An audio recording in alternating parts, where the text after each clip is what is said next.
Hello and welcome. It's 11 a.m. here in Seoul. I'm Lee Kyung-eun at the Arirang News Center. We're breaking into our regular session to bring you a live briefing from the South Korean health authorities on the COVID-19 outbreak. In just a few moments, we'll cut into the briefing at the Sejong Government Complex with simultaneous interpretation in English. Health Ministry official Yoon Tae-ho will be giving us details on the COVID-19 situation here in the country. He'll fill us on the number of new infections as of midnight and the efforts that the government is making to contain the virus, especially with continuing cluster infections here in Seoul and the surrounding capital region. To give you a brief idea as we wait, South Korea reported 840 new cases on Wednesday, staying below the 1,000 mark for the second straight day. We'll cut into the briefing now. Take a listen. We have Mr. Yoon Tae-ho with the explanation on the briefing for COVID-19 situation.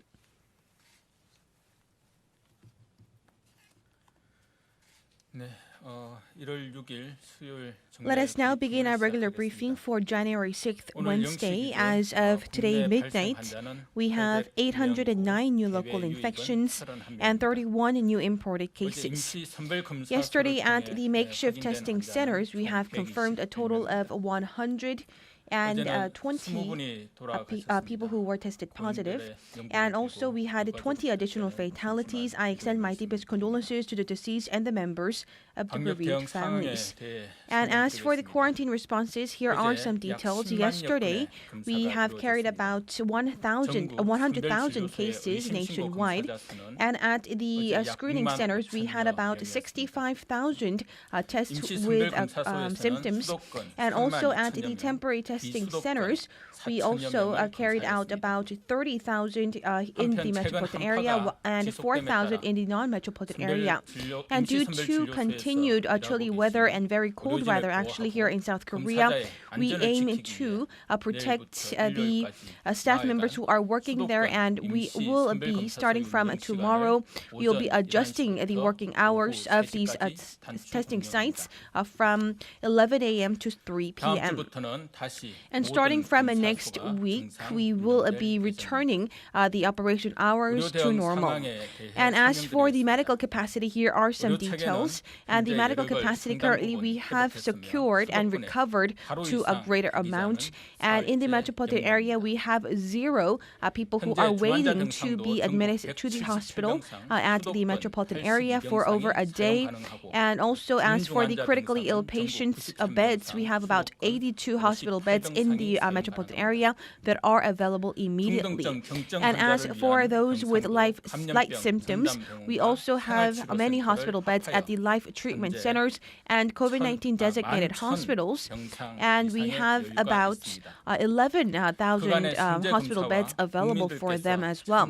And thanks to your participation in the social distancing measures, we believe that we are retaining our medical capacity to a great extent right now. And during the past week, our daily average of local cases decreased to about 800, and we are seeing a slight decrease and a gradual decrease in the number of tallies here in South Korea. Nevertheless, we need to consider the fact that we still have very sporadic outbreak, and we still believe that the speed of decline would be very gradual and very slow. And we also have a high level of fatigue among the people, and this is why we are also worried about a possible continued outbreak as well. And this is why we also need to believe that if we stay complacent, we will have another overturn of the situation and have another spike of these cases going forward. And we need to monitor the daily cases on a longer term, and we need to have a certain downturn of the tallies as well. And we still have about 2 more months of winter, and also we are seeing new reports of the new variant of the COVID-19 virus. cases globally. And as we have heightened level of fatigue, we have to exert our full efforts to accelerate the decline here in South Korea until January 17th. And only by doing so, we can return back to normal. And so far, we have had many restrictions on public centers as well as venues. And we ask for your understanding as well, and we apologize for these inconveniences. And also, many of the people are going through difficulties, so we ask you to also refrain from having social contact and social gatherings as well. At the Seoul Dongbu Detention Center, we have some updates of the COVID-19 situation there, and we also have confirmed the first case of COVID-19 case in November, and we carried out 6th round of massive testings. And as of today midnight, we have a total of 1,118 cases stemming from this facility. And the Justice Ministry aims to contain any further virus spread in these detention centers, and we are also exerting our full efforts to transport the confirmed cases to other places. And we are also transporting them to hospitals or life treatment centers. And as for those who have come into close contact, we have also isolated them as well.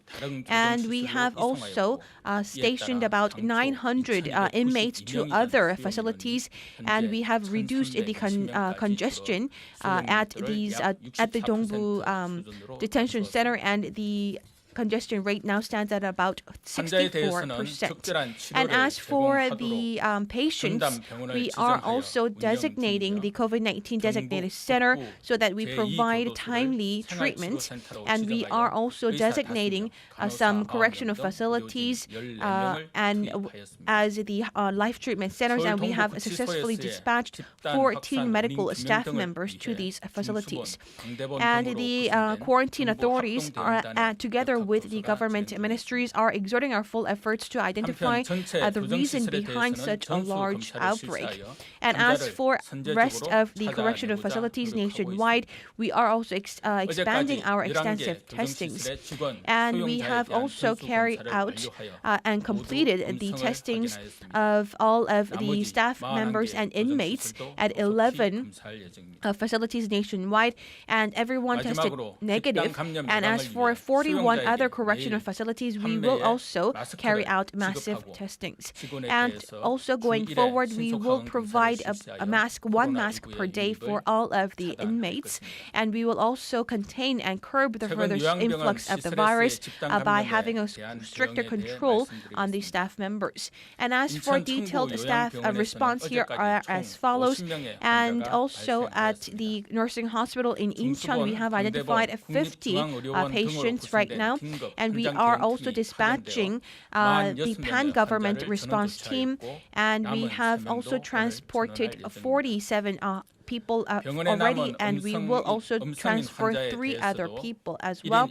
And as for all of the other people who have tested negative, we are also isolating them in each of their rooms, and we are also carrying out daily tests as well, and we are also dispatching more medical staff members, including doctors and nurses. And in Gwangju, at a nursing hospital there, we have identified 72 patients so far, and we have also dispatched similar response team. And also, we have successfully transported 56 patients to other hospitals, while the rest of the 16 people will also be transferred very soon. And we also have further measures to deal with the response measures for the mental hospitals. And as of yesterday, we have had the outbreak at 6 mental hospitals with a total of 396 patients so far. And we are also looking at the situations unfolding at the hospitals in Sincheon as well. And we also have centering around 5 mental hospitals nationwide.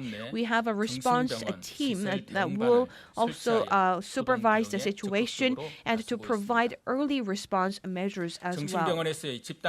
And as for the cluster infection, if it takes out at a mental health care facility, we will dispatch the medical staff members, and they will also decrease the congestion rate of these facilities.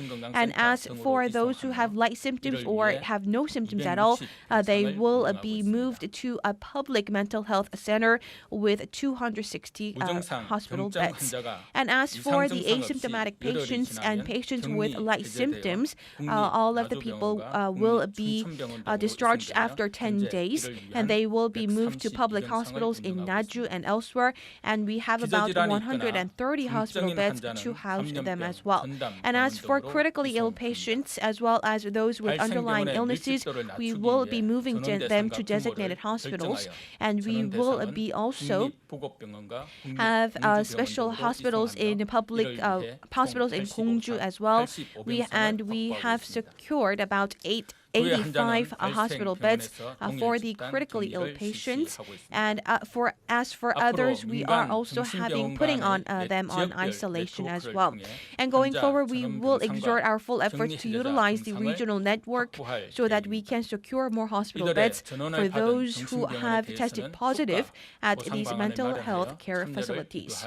And we will also provide financial incentives for these hospitals who are cooperating with these measures. And we are also going to launch a network of communication within these network as well.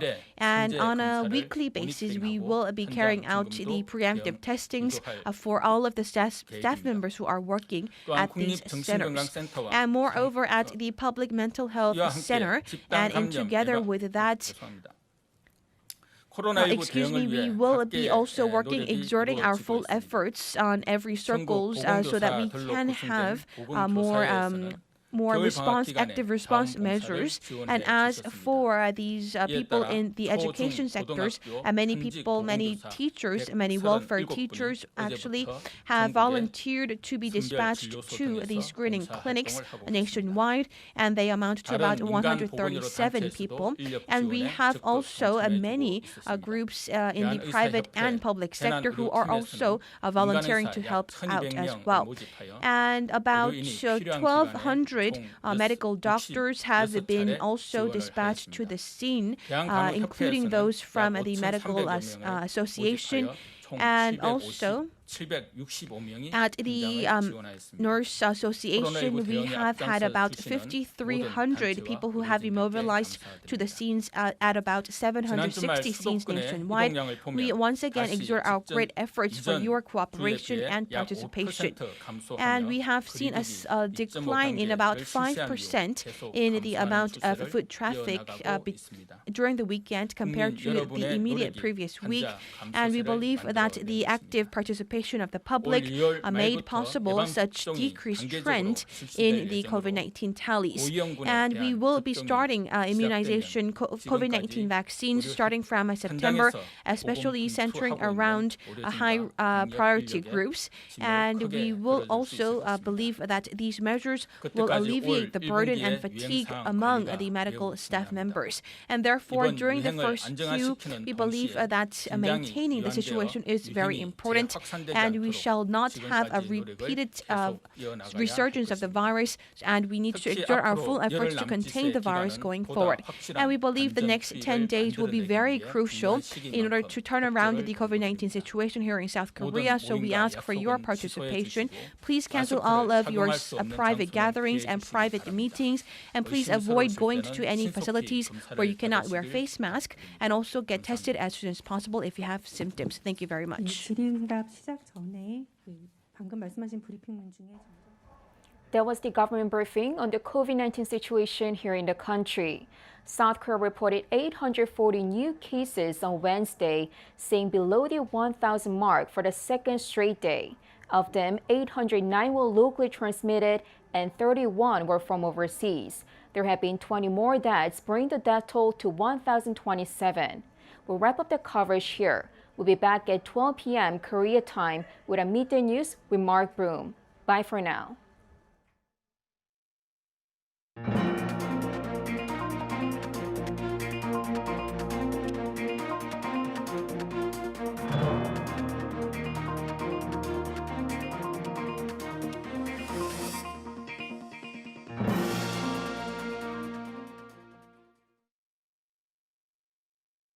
있습니다.